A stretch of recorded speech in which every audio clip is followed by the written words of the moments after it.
माझं नाव सुमन संजय पांढरे, उपडी. मी म्हणजे आमचा शेतीचा व्यवसाय.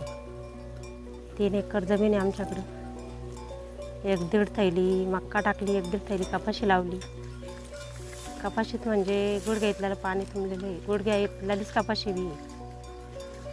आणि याच मालाच्या वर्षावर आम्ही मुलीचं लग्न केलं 19 मार्चला. 19 मार्चला लग्न झालं आणि कोरोना सुरू झाला. 2-2.5 लाख रुपये आम्हाला लग्नाला लागले.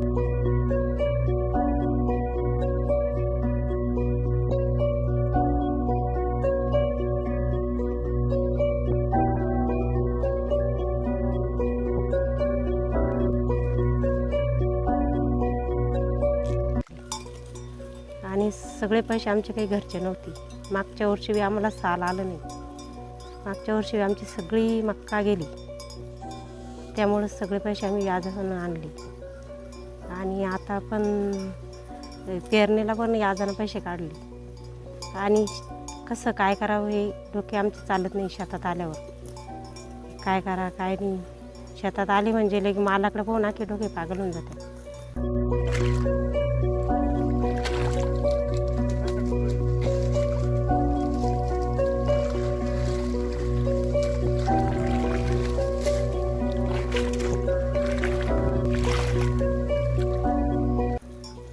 सुचतच नाही. आणि मुलीचं लग्न झालं. पाहुणे रावळे तंगू लावले पैशाला की बा आमचे पैसे द्या. कुठून द्या पैसे आता ह्यो माल तर गेलाच, मागचा माल बी येऊ शकत नाही आमचा.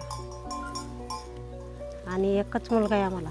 मुलाचं पण बायपासचं ऑपरेशन झालेलं आहे. मुलाला पण 2-2.5 लाख रुपये खर्च लागला आम्हाला. 5-6 वर्ष झाली. आणि आता तो ह्या वर्षी 12वी जाईल. त्याचंसुद्धा आम्हाला शिक्षण घ्यायला पैसे नाही. काय करा. शेतात आम्हाला यावंच वाटत नाही.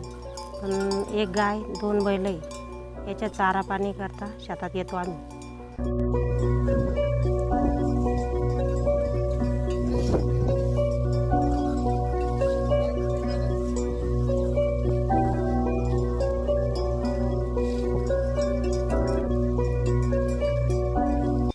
आणि वावरात गेलं लगे डोक्यात जात्या. घरी गेलं जेवणच धकत नाही. आणि बँकेचं पण कर्ज काढलेलं आहे आम्ही. पण आमचं माफ झालं नाही. आणि ते पण आम्हाला भेटलं नाही अजून. आम्हाला वाटे लग्न झालं आपलं कर्ज माफ झालं की किती मोठा हाताला हात लागून जाईल. मुलीचा थोडाफार पैसा लग्नाचा दिला जाईल. पण काहीच नाही. शेतातून घरी गेलो संध्याकाळी की टेन्शन येऊन जातं. घरी पण घर गळतं. इथलं घर गळतं की घरात तसं बसायला सुद्धा जागा राहत नाही. कुठं स्वयंपाक करावं, कुठं बसावं, कुठं जावं. भाड्याचं घर असल्यामुळं गळतं ते. रातभर जागी राहणं लागतं. ते घरात पाणी तुंबलं की डब्यानं मग्यानं भरा, बाहेर फेका आणि त्याच्यात एकदम गारा होऊन जातो लगे. चालायला सुद्धा चांगली वाट राहत नाही.